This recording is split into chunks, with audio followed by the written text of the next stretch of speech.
Hey YouTube, what's up? How you guys doing? I'm back again with another video, and today I'm gonna show you how to master a house song. I'm just gonna use a simple song of mine that I made recently, and I didn't add a lot of elements over here, but it's gonna be easier to demonstrate using this song. So there are two parts of mastering. There's pre-mastering and then there's final mastering. Pre-mastering is what you do on these individual tracks on the mixer here, and then the final mastering is what you apply on this master bus. This is the master bus track, so everything is routed to it. So when it comes to pre-mastering, I advise you guys to use the template on FL Studio. You just go to a new from template, then utility, then drum mix. So what it does, it's gonna add some EQs and some other presets on your drum kit. It only does that for the drum kit, so you still need to do pre-mastering on all the other elements that you're gonna add on the mixer. So let me just demonstrate to you how I went about my pre-mastering. So I'm gonna play the drum kit first. So this is my drum kit. It's a simple drum kit. Just make sure to keep your kicks low, and then now I'm gonna add my lead. So this is my lead. So this is my source of melody. So just make sure to cut these low end frequencies, because you wanna reserve this lower end for the kicks and basses. So you're gonna do that as well as for the other lead. So that's track 20. So you wanna make sure to cut the low ends of the sound, and make sure to keep these volumes a bit low. And now I added this bass line.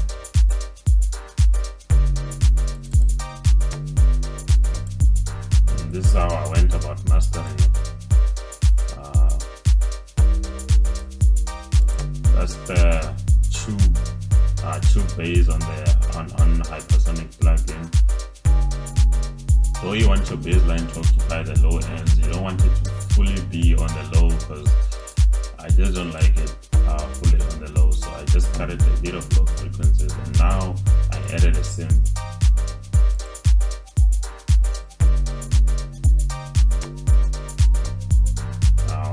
And then now I just went about adding ambient textures, but they don't really make a difference, but they sound good. So yeah, that's about it. And some vocals, some robotic vocals. But just make sure to keep track of these tracks here and add EQs, because the EQs are very essential when it comes to pre-mastering and mastering itself. Just make sure to cut the lower ends of whatever that's not a kick, that's not a bass. And then now I'm gonna go quickly to my master bus. So let me remove all this that I used. So be careful of the order.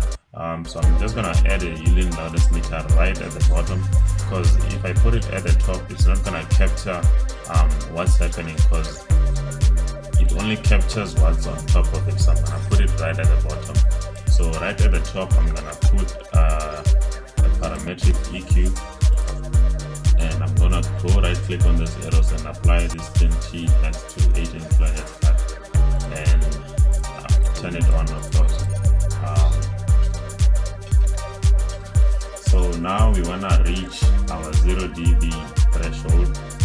What I'm gonna do is I'm gonna add a Maximus, and then go solo your lows, and then click pause and locate the mid of the mid range of this wave.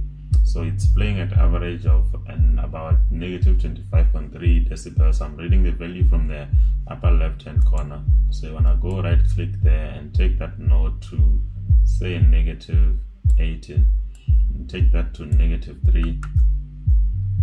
Do the same for the mids.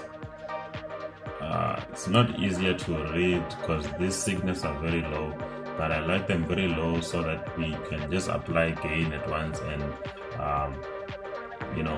apply gain to everything when it's at a very low and smooth level. So go right click there and take that down to around -24 and take that down to -3 decibels. Do the same for the highs, but these are very low, so it's not gonna be impactful for those. And then now you want to switch to your bands, and now we're defining what our lows are and what our mids and highs are. So take this to your far right and bring it back until you can only hear your kicks and sub basses, because those are the lows of our track. So somewhere around 100 Hz. And for the highs, take that to the far left and bring it back until you can only hear the heads and shakers. So it's somewhere around there, and you can take this a bit up to put some gain to your lows. It depends what your preference is. So if you want your kicks and basses to sound higher than the mids, take this up. And so yeah, it depends on what type of music you're making. And one other thing is you want to take this to solo, you want to fully merge it, and the mids take them to 9 o'clock somewhere there, and the highs you want to fully separate them so that they can play on stereo. And then now let's listen to our song.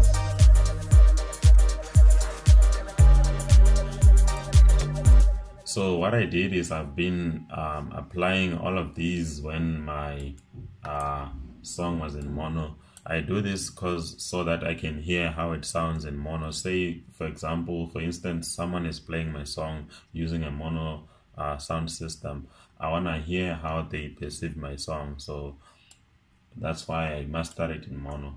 But then to hear how it sounds in stereo, I just take it back to stereo separation. Now what I'm gonna do next is I'm gonna add a compressor. So what a compressor does, it compresses the song. So let me just turn off these vocals, and then take the ratio up to 2:1, and then just apply a bit of gain. We'll still come back to it, and use the threshold to compress the song. So just take that all the way down until you hear sounds being compressed. So it's somewhere around -10. So that should be fine. Now you can take your gain up. So what the compressor does is compresses the high sounds until they are in the same level with the low sounds, and then now you can apply gain to all of them all together. So our loudness meter tells us that our sound is -17 LFS loud. Now you can add your 50 limiter and just apply gain to everything until it reaches the 0 dB threshold. So that's it.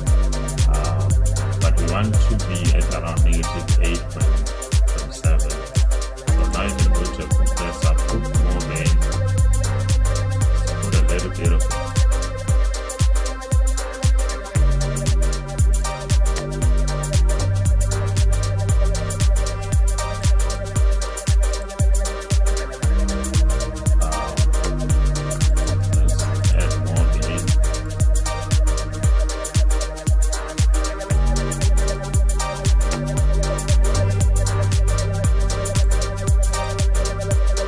That should be fine.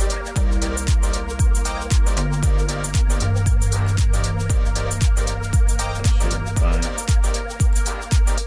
So that's it on mastering, guys.